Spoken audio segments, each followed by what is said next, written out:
Hey, Yay, we're live. hello world. Hey, everyone.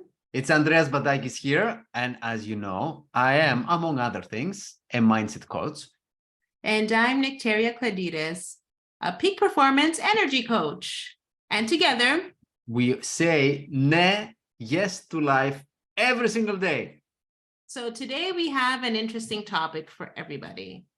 And I think we've named this lesson wearing your feelings on your sleeve.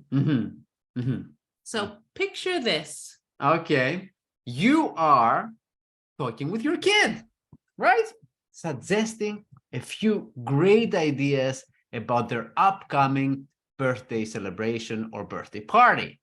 Now, in this scenario, you put in the time and you actually, came up with some ideas that you felt that they're pretty good, and you believe that your kid is going to get excited at least for one of your ideas. You put in a lot of time and effort thinking over ideas. I did. For our kid's birthday party. I did. This is a true story. It's not made up. So, well, guess what? Sharing the ideas with the kid not excited about any of them. Actually, the kid says they are lame. It also says that they're terrible. It says that you don't care about the kid and you don't want him and his friends to have any fun, and goes on and on and on complaining about all these things that you thought that they were pretty cool. So at this point, you start feeling as a parent and as a human being quite a bit of disappointment. Were you disappointed? I was very disappointed. And that disappointment quickly turned into anger because the complaining wouldn't stop. So this is where you may say to the kid, okay, kid, now I am angry. So you're getting nothing. Zilch, nada. How about for a special birthday celebration, you ungrateful little rat? Too much? No, I think it's okay. If you kept out those words in your head. So does that sound familiar? Because it's a story, it's a distinction about what actually happened and how you reacted as a parent and a human being. So you put in the work, you came up with the ideas, that's a fact. You expected the kid to like one of the ideas and be grateful. Well, that's an expectation. That's an expectation that we parents had, and there was no agreement on the other side. We just expected for him to be happy and grateful. So the expectation was basically in our head. One-sided. It was never agreed upon. So the kid did not know what you had in mind. There was no way for the kid to, do some mind reading, and he didn't like any of them. So all these are facts. The kid expressed negative feelings about the ideas. Fact. So the question here is the problem what the kid said, or is it how you feel about what your kid said? True.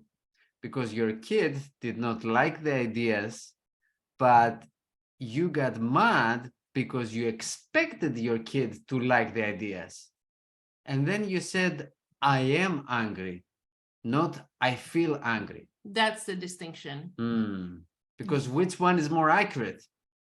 Saying I'm angry actually translates to I am an angry person. Now, are you an angry person? I am not. I know. And I'm sure that from all the people that see us here and that we're sharing this with you, I'm pretty sure we don't know you, but we bet that you're not an angry person. But you do feel anger from time to time. So becoming your feeling or your anger is what happened in this scenario.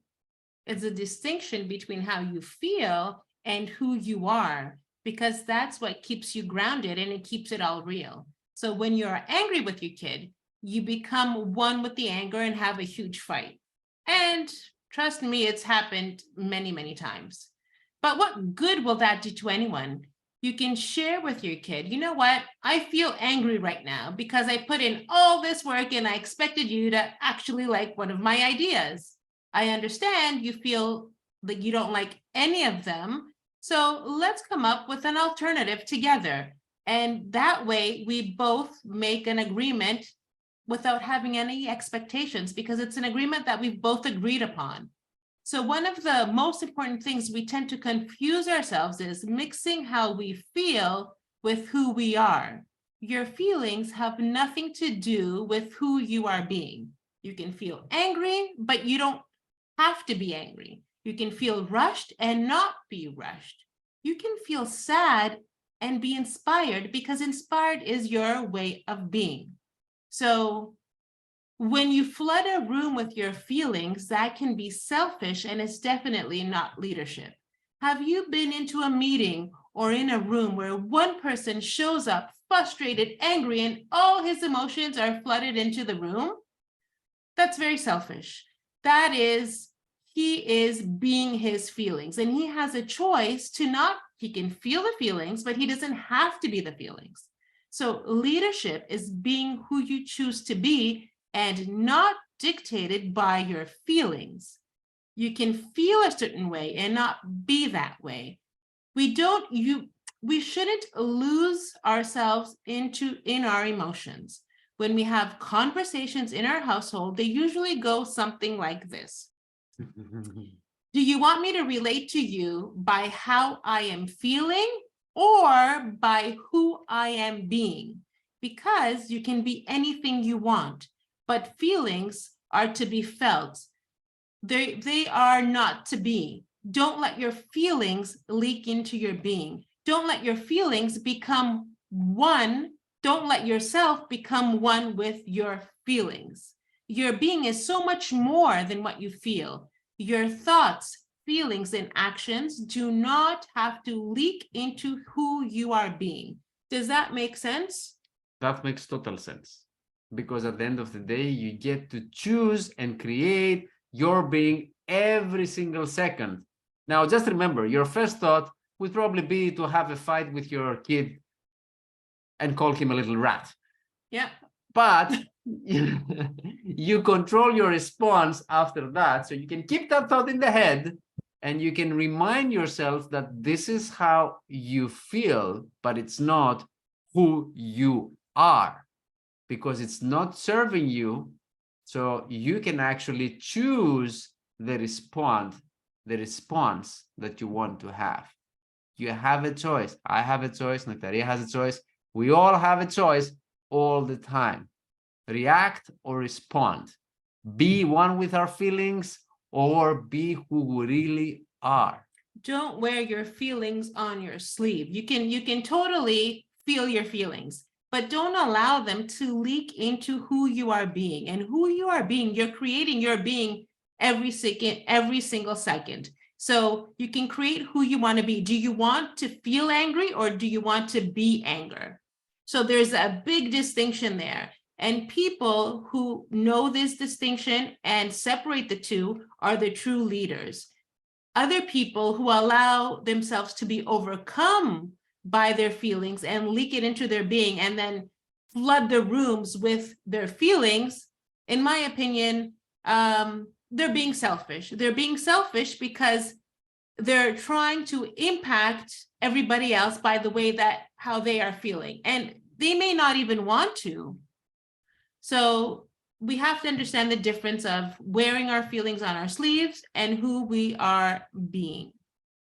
Okay, so we're gonna leave you with this, and we're gonna invite you to ask yourselves today, throughout the day, whenever you feel a little bit excited, when something happens, ask yourself this question. How do I feel and who am I being right now? And tell us how that worked out for you. And if you have any questions about the distinction between the two, please reach out. We're here to help. And when you understand this distinction, everything changes because your being is very different than your feelings and your thoughts and even your actions. We get to choose them. So like Andreas said, our first thought is automatic, but the second thought we can actually choose. The same goes for feelings. We can choose to feel angry, but we don't have to be angry. So food for thought. We're only a DM away, and let us know if you need support. That's all from us. And of course, remember to say ne, say yes to life every day. And we're looking forward to connecting with you next time. Bye for now. Take care of yourselves.